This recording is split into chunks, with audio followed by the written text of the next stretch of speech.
Si që njoftova pak më herët, kam në studio publicistin Mustafa Nano, kënaqësi që ju kam studio si gjithnjë. Kalemi pak tek materiali që kishim pak më herët për zgjedhjet vendore në Kosovë, pjesëmarrja në kuotat e afërsisht 35%, diçka që faktikisht e fut Kosovën në një pjesëmarrje të ulët, janë zgjedhje bashkiake dhe pjesëmarrja duket e ulët. Si ta shpjegojmë këtë në një shtet kaq të ri? Okej, shteti i ri, po sidoqoftë është duke krijuar historinë e vet dhe ka një histori elektorale të rëndësishme. Janë bërë, le të themi, më shumë se një dyzinë zgjedhjes, qysh nga themelimi, qysh nga shpallje e pavarësisë, zgjedhje parlamentare dhe zgjedhje lokale. Edhe ka qenë një histori suksesi, historia elektorale e Kosovës ka qenë një histori e pa diskutueshme suksesi, sidomos e krahasuar me historinë tonë elektorale këtu në Shqipëri. Atje zgjedhjet nuk kontestohen, atje nuk ka probleme me numërimin, nuk ka probleme me barazinë e garës, ose të paktën problemet nuk janë nivelet që verifikohen në Shqipëri. Rezultati i zgjedhjeve jepet shumë shpejt. Të krijon ide një Kosova është një vend që ka kapë Europën përpara se ta kapë Shqipëria. Po jo në planin elektoral, se pastaj kur vjen puna drejtime e tjera, ndoshta dhe çalojnë gjëra atje edhe këtu jemi çik më të përparuar, më të avancuar. Në planin elektoral nuk e di nga se vjen kjo.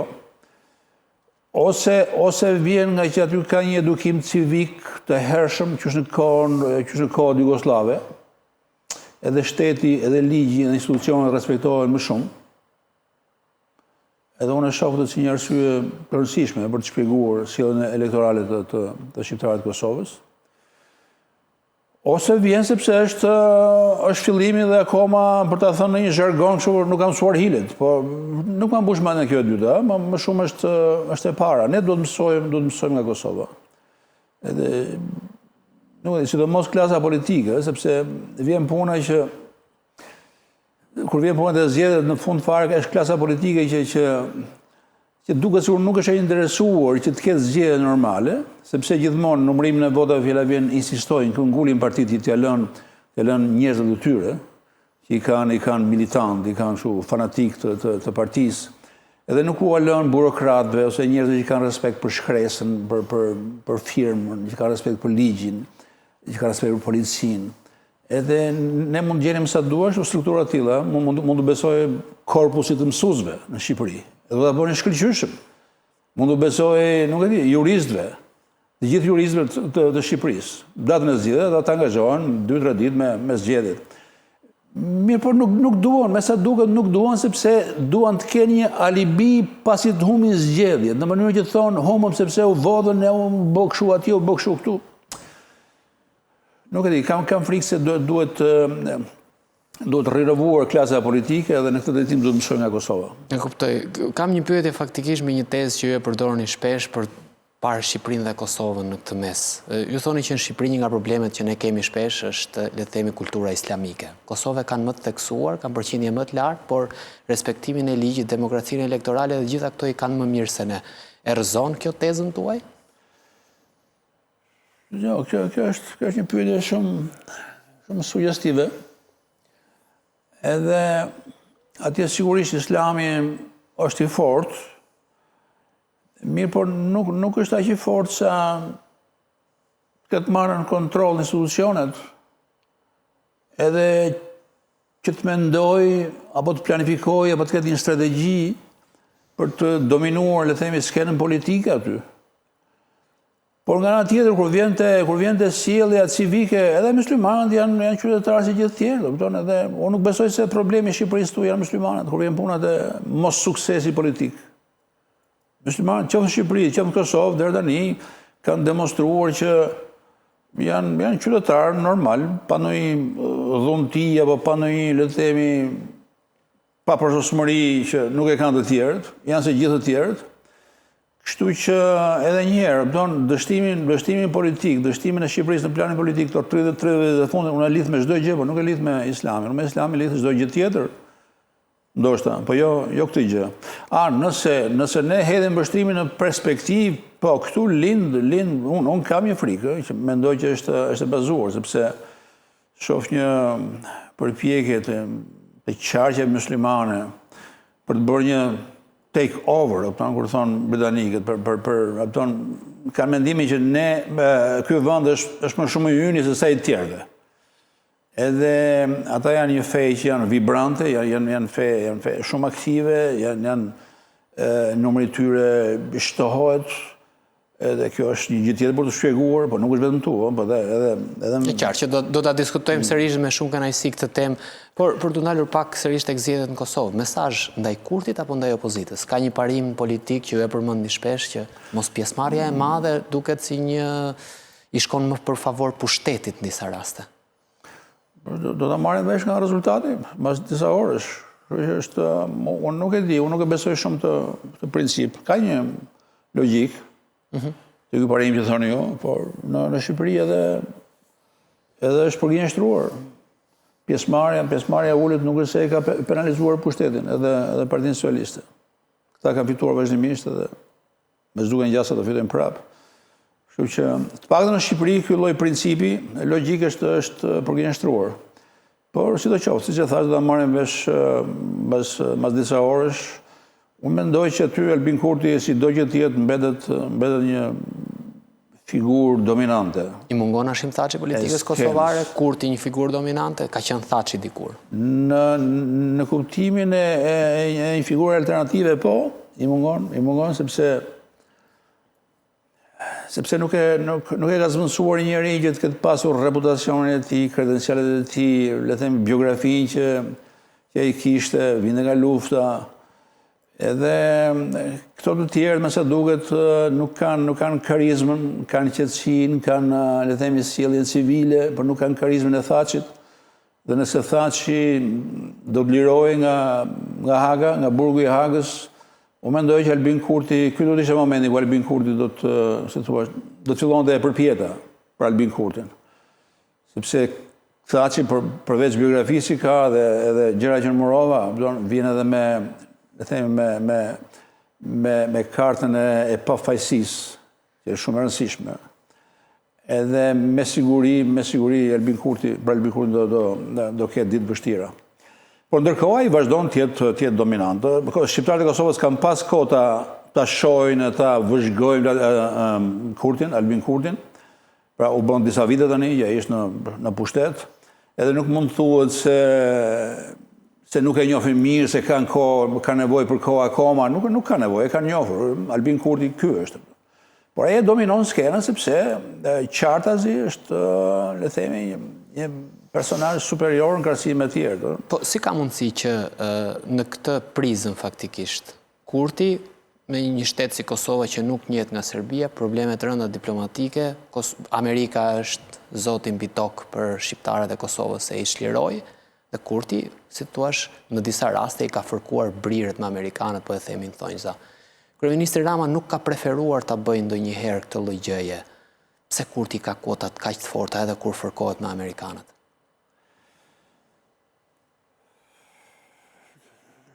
Nuk e ka menduar ndonjëherë këtë gjë, po e shpjegoj tani që po ma pyet ti. E shpjegoj me faktin që shqiptarët e Kosovës, me sa duket në këtë moment historisë, janë të prirur të shohin tek një politikan gjëra që nuk i shef ti dhe nuk i shoh unë. Edhe në këtë moment të historisë tyre ata nuk janë të interesuar më shumë për të pasur një njeri të ndershëm me integritet fort moral, ata mendojnë që Kurti është ky një person i tillë, se sa të shohin gjëra tjera, madje edhe të karfosjen që është midis Kurtit dhe Amerikës, që quajmë karfosjen, nuk ka ndonjë karfosje në të vërtetë, po sidoqoftë ka një lloj problemi, ka lloj ngërçi midis Kurtit edhe administratave amerikane, duhet të thënë.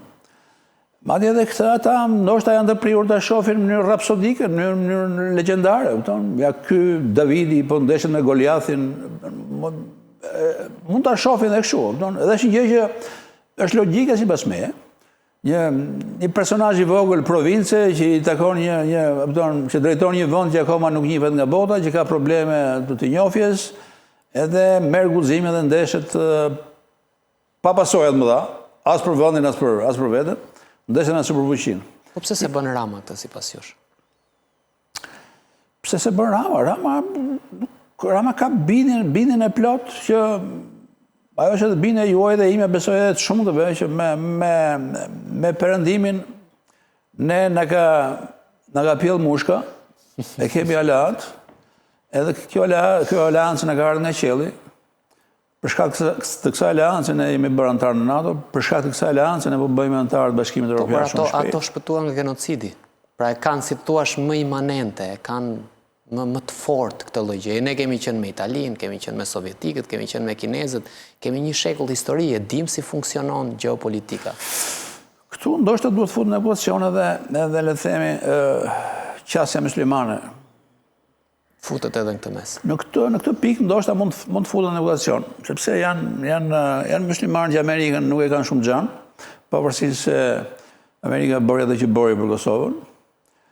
Edhe nuk e kanë xhan për arsye për sjellje të tjera amerikane, për te shqiptare. Thash, është një gjë të cilën nuk jam thelluar ndonjëherë, aty u bëra shkak që thellosha edhe në moment, por edhe thellohem edhe më pas të kjo gjë. Do ta bisedojmë sërish. Do kemi ne zgjedhje të qeta si këto në Kosovë, në Tiranë? Si? Do i kemi zgjedhje të qeta si këto në Kosovë edhe në Tiranë? Asnjë incident ta prokuror. Edhe një që u raportuan mëngjes, por nuk kishte lidhje fare me zgjedhjet. Do i kemi kaq të qeta? E keni fjalën për zgjedhjet tani? Zgjedhjet që do të kemi në Tiranë sa i përket Binajt dhe Manastirliut. Ose edhe në për bashkitë tjera, po them Tiranën si shumë e rëndësishme. Këtu zgjedhjet edhe Shqipëri të qeta nga qenë. Problemi është vetëm te mosnjoja, apo si thua, është i lloj kontestimi i humbjes, mosnjoja e humbjes. Legalisht humbja njihet sepse pastaj njerëzit shkojnë në institucione, shkojnë në parlament, shkojnë në këshillat komunal edhe bashkiak, edhe njihen. Po ka kontestime dhe krijohet ajo sendërgji e vjedhjes së votave, plus edhe disa gjëra që në Kosovë nuk bëhen, pushteti këtu abuzon më shumë me resurset shtetërore, me resurset përfuse dhe patronazhistët. Që tani gati Rama e ka në vend të një mea culpa që pritej, Rama loj me patronazhistët si thuash, e shiti si një gjë inteligjente nga në Partitë Socialiste dhe tani është legjitimuar ajo. Është legjitimuar.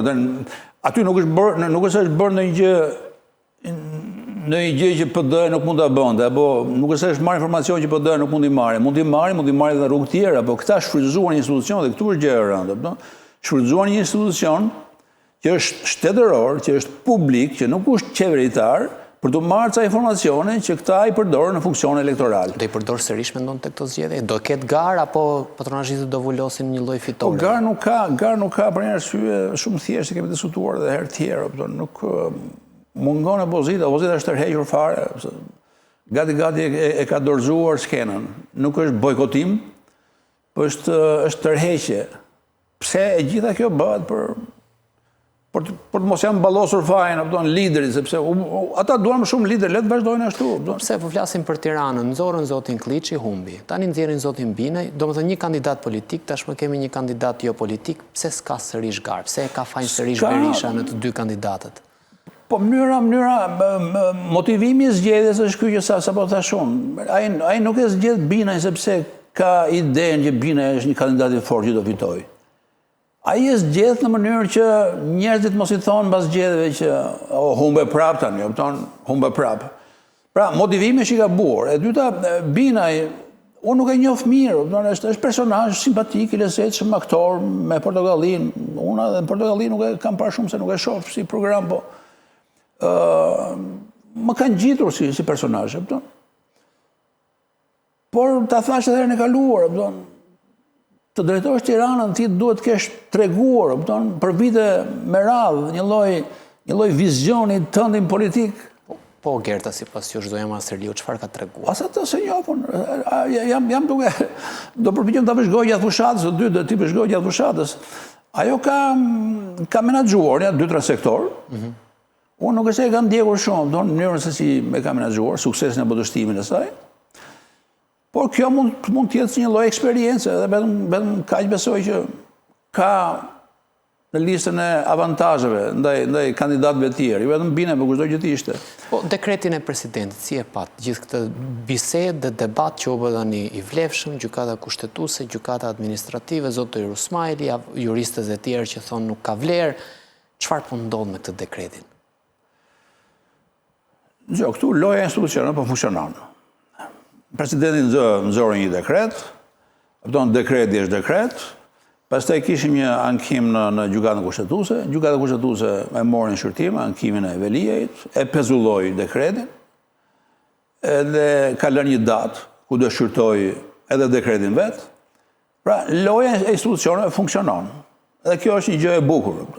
Institucionet e gabojnë, edhe pse duket presidenti ka gabuar, me që thonë këto që janë edhe juristë, dhe njohës më të mirë se sa unë edhe, dhe themi, rendit legal në Shqipëri, ai ka gabuar, nuk e di nëse ka gabuar nga padia, apo ka gabuar sepse ka dashur të gaboj, por ka gabuar.